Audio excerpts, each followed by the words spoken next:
E se os Estados Unidos e Israel voltarem a fazer esses ataques de decapitação, assassinatos de líderes iranianos, o que o Irã poderia fazer então? Assassinar os monarcas? Mohammed bin Zayed vira um alvo, a família Al-Khalifa vira um alvo, os ministérios da defesa deles viram alvos. É olho por olho. E não sou eu que estou dizendo isso. É um membro da delegação iraniana de negociações que estava em Islamabad, dizendo abertamente, é isso que vai acontecer depois. Esse é o preço. Bom, isso está em Farsi. Quem fala Farsi vai entender. É assim que Mohammad Marandi resume. O parlamentar iraniano e membro do coletivo de negociação, Mahmoud Nabavian, afirma que se líderes iranianos forem assassinados em qualquer ataque, todos os déspotas cúmplices no Golfo Pérsico serão mortos e seus palácios destruídos. Então, eu acho que o Irã ainda pode fazer mais aqui. E o Trump parece não entender isso.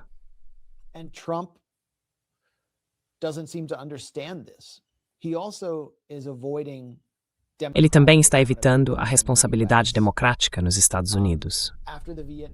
Depois da Guerra do Vietnã, foi criada uma nova regra, imposta pelo Congresso, que determina que o presidente, depois de 60 dias de conflito, precisa voltar ao Congresso para pedir autorização. E o que o Trump está dizendo é que o Projeto Liberdade é só um gesto humanitário. Essas são as palavras dele, um gesto humanitário. O que na prática significa que o conflito não teria recomeçado. Ele está usando todo tipo de linguagem enganosa para evitar a autorização do Congresso, para basicamente não cumprir a Constituição. É uma guerra profundamente antidemocrática que está sendo travada. O Pete Hegseth disse que depois que o cessar-fogo foi assinado, depois de 39 dias, isso teria colocado a guerra em pausa. Não, os Estados Unidos ainda estão em guerra. Então eles estão violando a Constituição. Estão violando uma regra antiga do Congresso para retomar um conflito que eles afirmam que nem começou de novo. É simplesmente uma mentira gigantesca.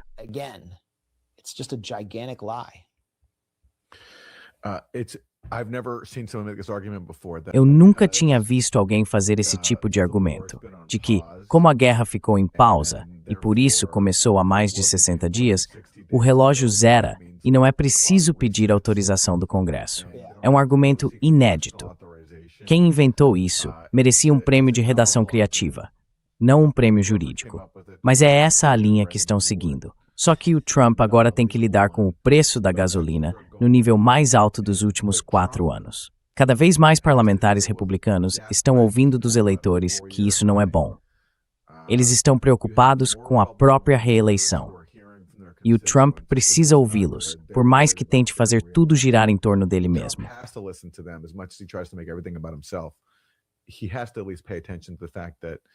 Ele precisa, no mínimo, prestar atenção no fato de que membros do próprio partido dele já estão dizendo que isso ameaça a reeleição deles. Então ele está numa encruzilhada, mas não tem respostas, porque não quer admitir para eles que perdeu, que fracassou, e também não quer desafiar Israel, pelo menos não publicamente. Então ele está só ganhando tempo, inventando novas alegações falsas sobre essa suposta operação para liberar o estreito, mesmo sem ter a menor intenção de realmente enviar navios para enfrentar o Irã.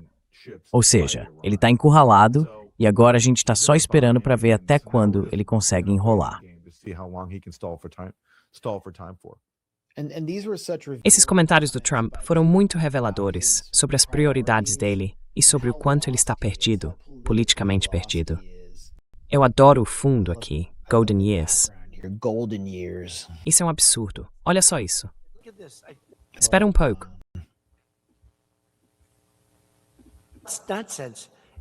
Isso é um absurdo. Olha só. Eu estou falando de todas essas coisas que vocês estão recebendo. Você se levanta quando eu digo que não podemos deixar o Irã ter uma arma nuclear. Não podemos.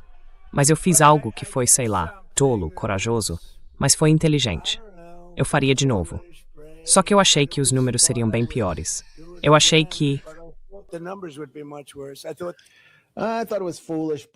foi uma atitude tola, corajosa, talvez até inteligente. Quer dizer, quem diz que eu fiz algo tolo e simplesmente comecei essa guerra, mostra o quanto é descuidado. Agora, presta atenção no que ele diz em seguida. O mercado de ações cairia muito mais. Eu achei que o preço do petróleo ia subir bem mais. Eu disse, mas a gente não tem escolha. Aconteça o que acontecer, eu tenho que fazer o que é certo. É esse o sentimento. Olha só, naquele momento, o preço do petróleo estava no nível mais alto desde a pandemia, algo em torno de $108 o barril. A inflação estava disparando. A bolsa de valores tinha acabado de sofrer mais um tombo. E ele disse que achava que poderia ser ainda pior, mas que teria feito do mesmo jeito, porque era a coisa certa a fazer. Só que ele nunca explicou ao público americano, antes do dia 28 de fevereiro, por que precisava atacar o Irã. Toda a decisão foi tomada numa reunião na sala de situação, com Netanyahu na cabeceira da mesa e Trump sentado ao lado.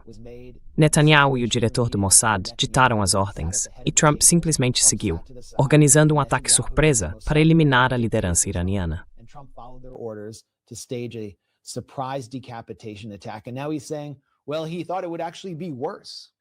E agora ele está dizendo que achava que a situação estaria ainda pior do que já está.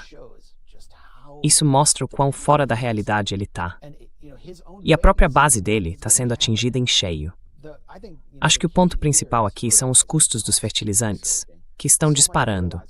Muito fertilizante passa pelo Estreito de Hormuz e os custos estão subindo, tanto que, olha, agricultores na Ásia, na África e na Europa vão ser muito afetados.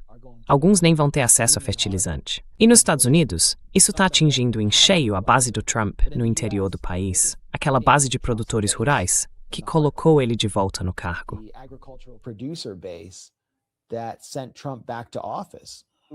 Minha família trabalha na fazenda há 100 anos. Você não quer ser aquele que não consegue manter isso vivo, sabe? Eu sou republicano. Eu votei nesse governo, mas minha ciência é A gente está aqui, no coração do delta do Mississippi, para conversar com os fazendeiros sobre como a guerra com o Irã está afetando eles. Tem sido terrível. O fechamento do Estreito de Hormuz está fazendo os preços dispararem, coisas como o diesel e o fertilizante. A gente está comprando um pouquinho de cada vez, e às vezes a gente sabe que só tem combustível para 2 semanas. Então, o que aconteceu com a gente não é só o impacto de um ano. A gente perdeu clientes para sempre. Eles nunca vão voltar, porque agora somos vistos como um fornecedor em quem não dá para confiar. Eu estou pagando 60% a mais pelo diesel do que eu pagava há 45 dias. E a gente precisa de diesel para tudo, para arar, para plantar, para colher. O diesel não para de subir, está indo assim, ó. E isso pesa demais pra gente. Você não tem escolha, sabe? Você tem que ir lá e comprar, não importa o preço. Então eles não conseguem pagar pelo diesel, não conseguem pagar pelo fertilizante, estão completamente ferrados. E aí todo mundo paga o preço, com a comida ficando mais cara, justo no momento em que a inflação está disparando. Mas o Trump achava que podia ser ainda pior. Sabe, eu tenho a solução para esses fazendeiros.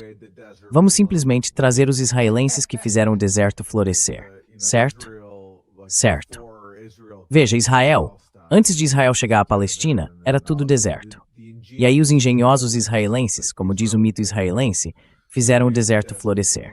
Então, para compensar esses fazendeiros que não conseguem se sustentar porque aparentemente não sabem trabalhar a terra como os israelenses sabem, vamos trazer os israelenses. Afinal, toda essa guerra é por causa deles. Então, com certeza, os israelenses têm a resposta para os problemas que eles mesmos causaram para os fazendeiros americanos.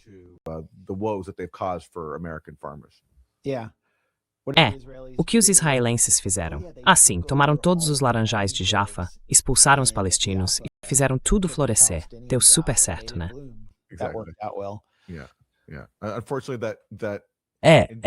Infelizmente, esse ensinamento indígena não dá para aplicar nos Estados Unidos, porque aqui não tem mais terra para colonizar. Então, sei lá. Os israelenses vão ter que pensar em outra forma de resolver os problemas que eles mesmos criaram, a bagunça que eles causaram. Mas é isso, o Trump precisa estar recebendo essa mensagem, mesmo com aquela bolha em volta dele, sabe? Alguma coisa disso deve estar chegando até ele, e ele não tem resposta nenhuma. Nenhuma mesmo. And he's got no answers whatsoever. Absolutely none. Quer dizer, sabe, eu realmente acho que ele acredita nas próprias besteiras. Se você olhar para aquelas maratonas dele de madrugada, vendo porcaria de IA, dá pra ver que ele realmente acha que tá com todas as cartas na mão. É o tipo de coisa que parece um quadro de programa noturno. Tipo, o Jimmy Kimmel podia fazer isso.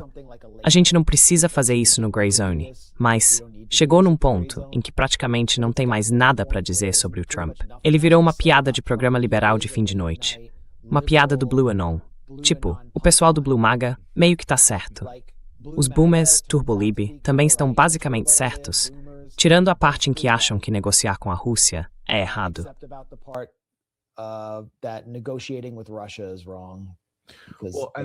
Bom, e eles até tinham razão ao dizer que ele é um agente estrangeiro, agindo a serviço de uma potência de fora. Eles só estão obedecendo aos oligarcas deles. De novo, o problema é só o passaporte errado. É israelense, não russo. É isso.